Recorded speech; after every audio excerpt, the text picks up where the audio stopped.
आज Doubtnut app download करें। Doubtnut पर अपने सभी गणित, रसायन विज्ञान, भौतिक विज्ञान और जीव विज्ञान के डाउट्स का करो सफाया। बस प्रश्न की फोटो खींचो, एक ही प्रश्न को क्रॉप करो और तुरंत वीडियो सोल्यूशन पाओ। अभी डाउनलोड करें। हेलो दोस्तों, हमारा प्रश्न है कार्बन, सिलिकॉन और जर्मेनियम प्रत्येक में 4 संयोजक इलेक्ट्रॉन हैं। इनकी विशेषता ऊर्जा बैंड अंतराल द्वारा पृथक्कृत संयोजकता और चालन बैंड द्वारा दी गई है, जो क्रमशः EgC और EgSi दी हुई है। ठीक है, हमें बताना है निम्नलिखित विकल्प में से कौन सा सही है। पहला विकल्प है EgSi less than EgGe less than Eg carbon. दूसरा विकल्प है EgC less than EgGe greater than EgSi। तीसरा विकल्प है EgC greater than EgSi greater than EgGe। और चौथा विकल्प है EgC equal to EgSi equal to EgG। ठीक है, तो हमें क्या बताना है कि जो हमारा जो ये चालन बैंड है Eg, ठीक है, उसका सिलिकॉन, जर्मेनियम और कार्बन के लिए किस प्रकार होता है। ठीक है, किसका ज़्यादा होता है, किसका कम होता है।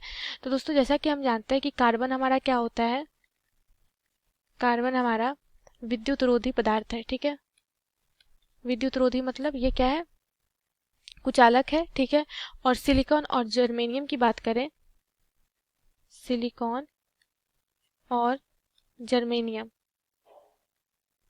ठीक है, तो ये दोनों क्या है, अर्धचालक है। जर्मेनियम ये क्या है, अर्धचालक है।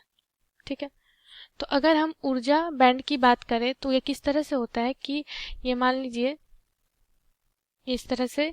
ठीक है, ये जो होता है हमारा एक चालक बैंड होता है। ठीक है, और एक हमारा वैलेंस बैंड होता है। मतलब ये क्या होता है हमारा EV, ठीक है, और ये क्या होता है हमारा EC। ठीक है, इन दोनों का जो ये ऊर्जा अंतराल होता है, ठीक है, इसी को हम लोग क्या कहते हैं, EG कहते हैं। ठीक है, तो हर एक तत्व का अलग अलग होता है।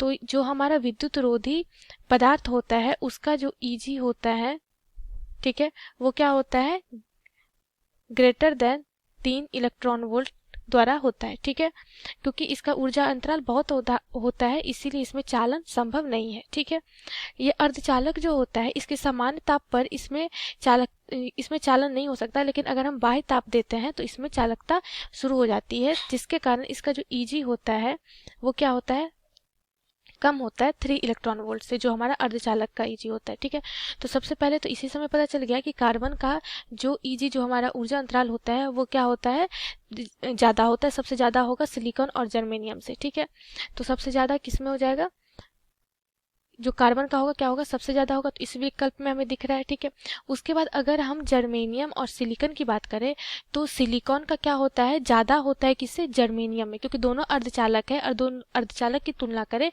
तो ऊर्जा अंतराल की बात करें तो जो सिलिकॉन का होता है ऊर्जा अंतराल, वो ज़्यादा होता है किससे, जर्मेनियम से। ठीक है, तो यहाँ पे सबसे ज़्यादा किसका हो जाएगा, सबसे ज़्यादा किसका हो जाएगा, कार्बन का। उसके बाद किसका होगा, उससे कम किसका होगा, EG सिलिकॉन का। और उससे कम किसका होगा, जर्मेनियम का। ठीक है, EG जर्मेनियम का। ये EG क्या होता है हमारा, ये होता है हमारा ऊर्जा अंतराल। ठीक है, ऊर्जा अंतराल। तो हमारा कौन सा विकल्प हो जाएगा, तो विकल्प नंबर C क्या हो जाएगा, हमारा सही विकल्प हो जाएगा। ठीक है, धन्यवाद। कक्षा 6 से 12वीं से लेकर नीट, IIT, JEE वो एडवांस के लेवल तक 1 करोड़ से ज्यादा छात्रों का भरोसा। आज ही डाउनलोड करें डाउटनेट ऐप या व्हाट्सएप करें अपने सारे डाउट्स 8400 400 400 पर।